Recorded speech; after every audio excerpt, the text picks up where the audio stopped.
नमस्कार, मैं प्रवीण प्रियदर्शी। देश भर में नीट यूजी परीक्षा में हुई धांधली का विरोध हो रहा है। डॉक्टर बनने का सपना लेकर परीक्षा में शामिल 24 लाख छात्रों के भविष्य की चिंता को लेकर छात्र सड़कों पर उतरकर प्रदर्शन कर रहे हैं। 5 मई को नीट की परीक्षा आयोजित हुई थी और 4 जून को एनटीए ने रिजल्ट जारी किया। रिजल्ट के साथ एजेंसी ने कट ऑफ और टॉपर्स भी अनाउंस किए। एनटीए ने बताया कि टॉपर्स की संख्या 67 है। नीट परीक्षा देश भर के 571 शहरों में 4750 केंद्रों पर आयोजित हुई। इस परीक्षा में 24 लाख से अधिक उम्मीदवार शामिल हुए। जैसे ही रिजल्ट जारी हुआ, नीट के छात्रों व एक्सपर्ट्स ने आपत्ति जतानी शुरू कर दी। इसके बाद मामला तूल पकड़ता गया। नेट यूजी परीक्षा में हुई धांधली के विरोध में कोटा में कलेक्ट्रेट पर प्रदर्शन कर रहे एनएसयूआई के छात्रों पर पुलिस ने आज लाठीचार्ज किया। देश भर के कई राज्यों में अलग अलग छात्र संगठन प्रदर्शन कर रहे हैं। ये लोग नीट यूजी की परीक्षा को रद्द कर फिर से परीक्षा लेने की मांग कर रहे हैं और पेपर लीक मामले की जांच सीबीआई से कराने की जांच की मांग पर अड़े हुए हैं। वहीं नेशनल टेस्टिंग एजेंसी यानी एनटीए ने 1563 बच्चों के ग्रेस मार्क्स क्षतिपूर्ति अंक रद्द कर दिया। 23 जून 2024 को फिर से इन बच्चों को परीक्षा देनी होगी। इस परीक्षा के लिए दोपहर के 2 बजे से 5:20 तक का समय निर्धारित किया गया है और इसके परिणाम 30 जून 2024 को घोषित कर दिए जाएंगे। एनटीए ने कहा कि जिन बच्चों को नीट परीक्षा में शामिल होते वक्त अपना टेस्ट शुरू करने में किन्हीं वजहों से देरी हुई थी, एनटीए ने उनके लिए ग्रेस मार्क का प्रावधान रखा था। सुप्रीम कोर्ट में नीट परीक्षा से जुड़े विवाद पर हुई सुनवाई में केंद्र सरकार के वकील ने शीर्ष अदालत को यह बताया कि छात्रों को दिए गए ग्रेस मार्क को रद्द कर दिया गया है। गुरुवार शाम को एनटीए ने इस सिलसिले में एक और बयान जारी किया, जिसमें फिर से आयोजित की जाने वाली परीक्षा के ब्यौरे और उसके द्वारा गठित की गई हाई पावर्ड कमेटी की सिफारिश के बारे में जानकारी दी।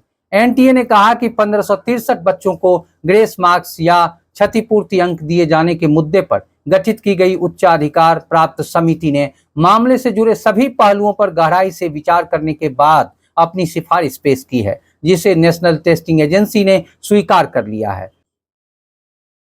वहीं दूसरी ओर केंद्रीय शिक्षा मंत्री धर्मेंद्र प्रधान नीट यूजी परीक्षा में पेपर लीक या किसी तरह की धांधली के आरोपों को गलत बता रहे हैं। सोशल मीडिया प्लेटफॉर्म एक्स पर धर्मेंद्र प्रधान ने अपना पक्ष रखा है। शिक्षा मंत्री कहते हैं कि सुप्रीम कोर्ट के निर्देशानुसार 1563 विद्यार्थियों की परीक्षा दोबारा कराई जाएगी। नीट परीक्षा में किसी भी प्रकार की धांधली नहीं हुई है।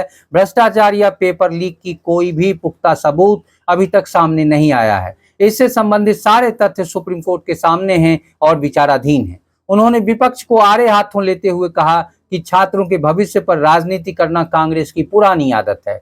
राजनीतिक रोटियां सेंकने के बजाय कांग्रेस को भारत के विकास में योगदान देना चाहिए। वर्तमान में नीट की काउंसलिंग प्रक्रिया शुरू होने जा रही है और इसे राजनीतिक आखेट का विषय बनाना न केवल अनुचित है, बल्कि यह भावी पीढ़ी के साथ खिलवाड़ करने जैसा है। मैं कांग्रेस को ये याद दिलाना चाहता हूं कि पेपर लीक रोकने और नकल विहीन परीक्षा के लिए केंद्र सरकार ने इसी साल public examination prevention of unfair means act पारित किया है, जिसमें कई कड़े प्रावधान हैं। कांग्रेस इस गलतफहमी में ना रहे कि कोई भी नेक्सस पाया जाएगा तो उस पर कार्यवाही नहीं होगी। इस एक्ट के प्रावधानों को बहुत बारीकी से अमल में लाया जाएगा। मित्रों, इस कड़ी में एक खास बात बताना चाहूंगा कि बिहार पुलिस ने पटना के बेली रोड में झारखंड नंबर वाली सफेद कार को पकड़ा। इस कार से नीट परीक्षा का 4 एडमिट कार्ड समेत 13 नकल माफियाओं को गिरफ्तार किया है। इन लोगों के जरिए पुलिस नीट में धांधली करने वाले गैंग तक पहुंचने की कोशिश कर रही है। ऐसी स्थिति में माननीय शिक्षा मंत्री जी, नीट परीक्षा में आप कैसे धांधली से इनकार कर सकते हैं? बिहार पुलिस की जांच पूरी होने से पहले आप कैसे नीट को क्लीन बता दिया? और तो और अब एबीवीपी के छात्रों ने भी शिक्षा मंत्री को मेमोरेंडम सौंपा है। अब सवाल ये उठता है कि ग्रेस मार्क्स देने के बाद क्या एनटीए ने खुद बताया था कि ऐसा किया है? नहीं बताया था। जब हमने 719, 720 वाले स्कोर बताए तब बताया, तो क्या एनटीए और भी ऐसी चीजें करता है जिनके बारे में हमें पता नहीं चलता? क्या और भी विसंगतियां हैं जो पता नहीं चलती, जो हमें अंदर घुसकर देखनी चाहिए? क्या ऐसे और भी मामले हो सकते हैं ये विश्वास का मुद्दा है। दूसरी बात, उन्हीं बच्चों को ग्रेस मिला था और उन्हीं को री एग्जाम का अवसर मिल रहा है जो माननीय हाईकोर्ट पहुंचे थे एग्जाम के बाद ये कहते हुए कि उनके समय का नुकसान हुआ है। बहुत सारे बच्चे हाईकोर्ट नहीं गए क्योंकि किसी को पता नहीं कि बाद में ग्रेस मार्क्स मिलते हैं, क्योंकि ऐसा पहले कभी हुआ ही नहीं था। 18 साल के बच्चे को नहीं पता कि उसे परीक्षा देने के बाद हाईकोर्ट भी जाना पड़ेगा। ये राइट टू इक्वलिटी का उल्लंघन है। तीसरी बात यह है कि पेपर लीक का जो मुद्दा है वो ओपन है, उस पर सुनवाई होती रहेगी। आज माननीय सुप्रीम कोर्ट के जजों ने खुद बोला, मान लेते हैं काउंसलिंग हो गई, मान लेते हैं कि एडमिशन भी हो गया और तब कुछ प्रूफ सामने आता है तो हमारे पास सब कुछ पलटने का अधिकार है। We have all the powers to reverse everything. इससे पहले सुप्रीम कोर्ट में नीट परीक्षा से जुड़े मामले में सुनवाई के दौरान जस्टिस विक्रम नाथ और जस्टिस संदीप मेहता की पीठ को केंद्र सरकार के वकील ने बताया कि जिन बच्चों को ग्रेस मार्क्स दिया गया था उन्हें परीक्षा में फिर से शामिल होने का अवसर दिया जाएगा। नीट धांधली के मामले में कांग्रेस अध्यक्ष मल्लिकार्जुन खड़गे ने केंद्र सरकार को घेरते हुए कहा, ये गवर्नमेंट गलती से बनी हुई है। मोदी जी को एक तो मैंडेट नहीं है और माइनॉरिटी गवर्नमेंट है। एग्जाम सेंटर और कोचिंग सेंटर का एक नेक्सस बन चुका है जिसमें पैसे दो पेपर लो का खेल खेला जा रहा है। मोदी सरकार एनटीए के कंधों पर अपनी कारगुजारियों का दारोमदार रखकर अपनी जवाबदेही से पीछा नहीं छुड़ा सकती। नीट घोटाले में कांग्रेस पार्टी सुप्रीम कोर्ट की निगरानी में एक निष्पक्ष जांच की मांग करती है। जांच के बाद दोषियों को कड़ी से कड़ी सजा देने की मांग करती है। पिछले 10 वर्षों में मोदी सरकार ने पेपर लीक और धांधली से करोड़ों युवाओं का भविष्य बर्बाद किया है। कांग्रेस सांसद गौरव गोगोई ने प्रेस वार्ता में कहा कि कांग्रेस सुप्रीम कोर्ट की निगरानी में पूरे घोटाले की जांच की मांग करती है। उन्होंने कहा कि अगर जांच की अध्यक्षता खुद एनटीए करेगा तो कोई भी जांच निष्पक्ष और व्यापक जांच नहीं हो सकती। कांग्रेस पार्टी का मानना है कि नीट परीक्षा की जांच की चल रही मांग पर बीजेपी सरकार का रवैया गैर जिम्मेदाराना और असंवेदनशील है। नीट में हुए घोटाले पर ध्यान देने की बजाय पीएम नरेंद्र मोदी विदेश यात्राओं पर जाने में व्यस्त हैं। आइए हम नीट परीक्षा में हुए धांधली के घटनाक्रम को समझते हैं। जब एनटीए ने 4 जून को टॉपर्स के पीडीएफ अपनी वेबसाइट पर अपलोड किए तो छात्रों ने सवाल करना शुरू कर दिया था।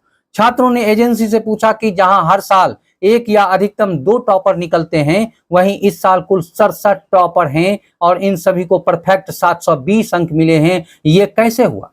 इनमें एक ही एग्जाम सेंटर से 6 टॉपर्स होने की बात भी सामने आई। वहीं छात्रों व एक्सपर्ट ने आगे कहा कि इस बार के बहुत से नीट टॉपर्स एक ही सेंटर से हैं और परीक्षा से पहले कई सेंटर पर पर्चा लीक होने की खबर भी आई है।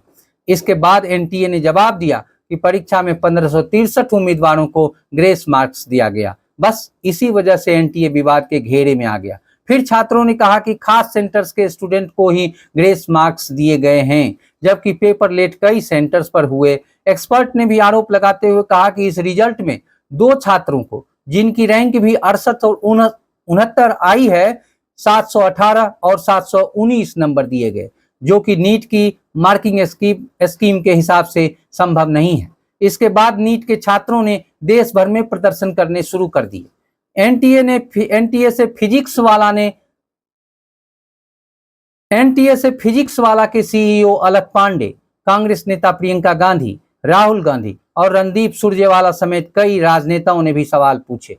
फिजिक्स वाला के फाउंडर अलक पांडे ने दावा किया कि वे नीट 2024 में एनटीए का सबसे बड़ा राज सबूत के साथ पेश कर रहे हैं। उन्होंने वीडियो में एक ओएमआर शीट शेयर किया और कहा कि इसमें कैलकुलेट करोगे तो 368 नंबर आएंगे और एनटीए ने इस बच्चे को रिजल्ट में 453 नंबर दिए हैं, यानी कुल 85 नंबर का अंतर। यानी इसे ग्रेस मार्क्स मिला या इसे कैसे मिला, यह एक बड़ा सवाल है।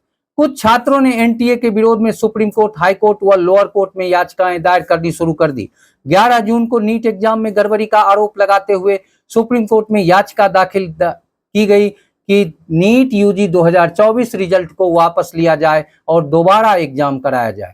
इस याचिका में कहा गया कि नीट एग्जाम में मनमाने तरीके से ग्रेस मार्क्स दिया गया है और इसी वजह से 67 स्टूडेंट को एक जैसा यानी फुल मार्क्स 720 नंबर आया है। साथ ही मामले की जांच के लिए एसआईटी बनाने की भी मांग की गई। इसके अतिरिक्त कुछ छात्रों ने काउंसलिंग पर रोक लगाने और री एग्जाम के लिए भी सुप्रीम कोर्ट में याचिका दायर की। इन मामलों पर सुप्रीम कोर्ट में सुनवाई हुई, जिसमें कोर्ट ने काउंसलिंग पर रोक लगाने और री एग्जाम का आदेश जारी करने से इनकार कर दिया। सुप्रीम कोर्ट ने याचिका पर सुनवाई करते हुए एनटीए को नोटिस जारी किया। साथ ही एक याचिका को एक और दूसरी याचिका के साथ जोड़ दिया गया है। सुप्रीम कोर्ट ने कहा कि परीक्षा की पवित्रता प्रभावित हुई है, इसलिए हमें एनटीए को नोटिस जारी करते हुए जवाब मांगना बनता है। कोर्ट ने मामले में कहा कि 8 जुलाई को अगली सुनवाई होगी। अब सवाल ये उठता है कि क्या सुप्रीम कोर्ट सबूत मिलने के बाद नीट की परीक्षा को रद्द करेगी और छात्रों को न्याय करेंगे? क्या एक गरीब आदमी का बेटा डॉक्टर बनने का सपना पूरा कर सकेगा? 3-3 साल से परीक्षा की तैयारी कर रहे छात्रों को क्या न्याय मिलेगा? ऐसे सैकड़ों सवाल लोगों के जहन में उठ रहा है। इस तरह का वीडियो देखने के लिए चैनल को सब्सक्राइब जरूर करें, साथ ही वीडियो को लाइक और शेयर करें।